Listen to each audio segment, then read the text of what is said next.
সেই রাতে দীপকের কাজ সেরে শহর থেকে ফিরতে বেশ রাত হয়ে যায় এবং তখনই আমাকে ছেড়ে দাও, হে গোভূত, আমি কি করেছি? আমাকে ছেড়ে দাও, আমাকে ছেড়ে দাও। কিন্তু গোভূত তার কোনো কথা শোনে না, তাকে টেনে হিঁচড়ে নিয়ে চলে যায়। এই ঘটনার পরের দিন সকালবেলা গোপে ও পটলা একটা গাছের ডালে বসে আলোচনা করছিল। বুঝলি পটলা, এই গোভূতের রহস্যটা আমাকেই সমাধান করতে হবে দেখছি। বলো কি উস্তাদ, তুমি যদি তোমাকে গোভূত দেখে ফেলে আর কামড়ে দেয় তখন কি হবে? দূর বোকা, আমাকে কি করে কামড়াবে? আমি তো লুকিয়ে লুকিয়ে সবকিছু অনুসন্ধান করব। শোন, আমার মাথায় একটা দারুণ বুদ্ধি এসেছে। এরপর তারা দুজনে মিলে অনেক কিছু পরিকল্পনা করতে থাকে।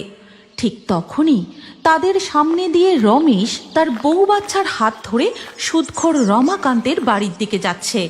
কই গো গিন্নি, তাড়াতাড়ি পা চালাও, আধার নামার আগেই জমি জমা সব পাট শুকিয়ে এই গ্রাম ছেড়ে পালাতে হবে। আর কত তাড়াতাড়ি যাবো বাপু, পিঠে মাটি ছেড়ে যেতে কি মন চায়? তবে আর কি, গোভূতের কামড় খাইয়ে ছেলে পুলে নিয়ে মরে যাই তাহলে। কাল রাতে দীপকের সাথে কি হয়েছে ভুলে যাচ্ছ নাকি? তুমি এমন কথা কইতে পারলে? এই বই তো গ্রাম ছেলে পালিয়ে যেতে হচ্ছে। তাদের এই সমস্ত কথা শুনে গোপে বলে, দেখলি পটলা, গ্রামের মানুষ কেমন ভয় পেয়ে পালাচ্ছে। শুধু ভয় পেয়ে পালাচ্ছে তাই নয় উস্তাদ, গ্রাম ছেড়ে যেতে তাদের খুব কষ্টও হচ্ছে। দেখলে না খুড়ি কেমন কান্নাকাটি করছিল? আমারও খুব কান্না পাচ্ছে উস্তাদ। চুপ কর, মেয়েদের মতো ফ্যাঁচ ফ্যাঁচ করে আর কাঁদতে হবে না। আজ রাতেই এর রহস্যভেদ করতেই হবে। সেই রাতে দেখা যায় তান্ত্রিক যজ্ঞে বসে আবারও গোভূতগুলিকে জাগাতে মন্ত্র পড়া শুরু করেছে। তখন এদিকে উস্তাদ, আমার কিন্তু খুব ভয় করছে। বলছি বড়রাই যা করার করুক না, আমরা না গেলেই ভালো হতো না?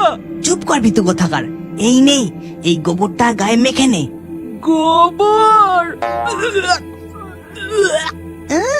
ঘেন্না একেবারে গেল। আমি জমিদারের বেটা হয়ে গায়ে গোবর মেখে ফেললাম, আর ওনার আবার গোবরের গন্ধ লাগছে। এই গোবরের গন্ধ যদি আমাদের গায়ে থাকে, তবে গোভূত আমাদেরও তাদেরই একজন ভেবে আর আমাদের কাছে আসবে না, বুঝলি? তখন আমরা লুকিয়ে লুকিয়ে রহস্যভেদ করব।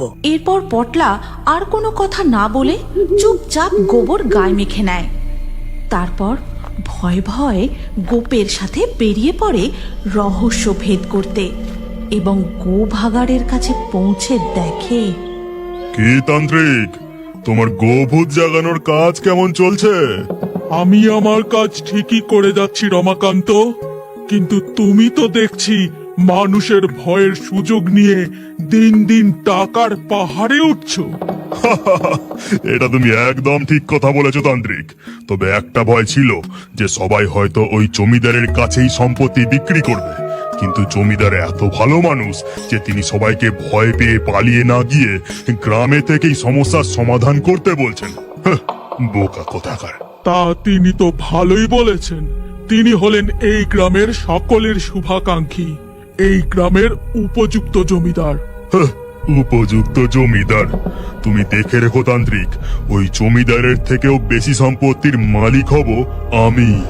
তা তো দেখতেই পাচ্ছি যা চলছে।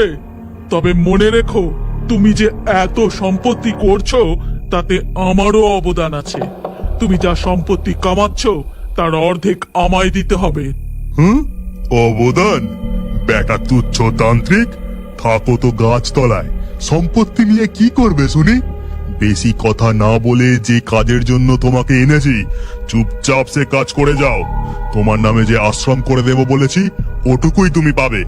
এই কথা বলে রমাকান্ত সেখান থেকে চলে যেতেই তান্ত্রিক খুব রেগে গিয়ে বলে, তোর এত অহংকার, আমাকে অপমান করিস?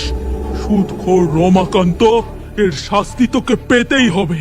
এরপর তান্ত্রিক আবারও গোভূতগুলোকে জাগাতে থাকে, আর গোভূতগুলো জেগে উঠতেই গ্রামের চারিদিকে ছড়িয়ে পড়ে। সেই গোভূতগুলো চোখের সামনে যাকে পায় তাকেই তাড়া করে, কাউকে ধরে ফেললে কামড়ে রক্ত বের করে দেয়, তো কাউকে গুঁতিয়ে শেষ করে ফেলে। এই গল্পের পরবর্তী পর্ব যদি তোমরা দেখতে চাও তাহলে কমেন্টে নেক্সট পার্ট অবশ্যই লেখো। আর আমাদের ফেয়ারি টুনস বাংলা ফেসবুক পেজটি এক্ষুনি ফলো করে নাও। এই গল্পটি ভালো লাগলে লাইক দিয়ে শেয়ার করে দাও।